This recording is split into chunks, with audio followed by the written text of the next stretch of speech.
Hi everyone, welcome back to our channel TechQuest. I'm back with a new video, and in this video I'm going to be showing you the steps on how you can withdraw money from a Cash App to your bank account.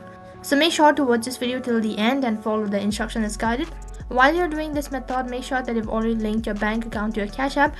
First thing, you need to log in into your Cash App account. So once you're logged into your account, tap on the icon located in the bottom left corner of your screen. And as you tap on the icon, you'll be directed to My Cash, and once you're on this page, you need to click on Cash Out in the top right. So after that, enter the amount that you want to transfer it to your bank account, and once you're done, tap on Cash Out.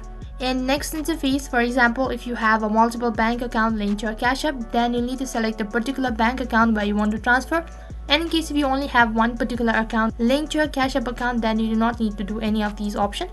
So after that, a pop-up will appear. So then you'll need to select the mode of speed, and you have two different options, that is standard and instant. Now standard takes a couple of days in order to complete your transaction, and if you're going on with instant, then it might take a couple of hours or minutes to complete your transaction, and it might also charge some fee. So then select the mode that is convenient for you, and after that a confirmation page will appear, and right on that page you need to double check all of the information provided, and if you're sure about it, tap on confirm, and then you've successfully withdrawn money from a Cash App to your bank account. So that is how you can do it. That is all for this video. I hope the video was helpful. Make sure to like, share and subscribe to our channel. Thank you for watching.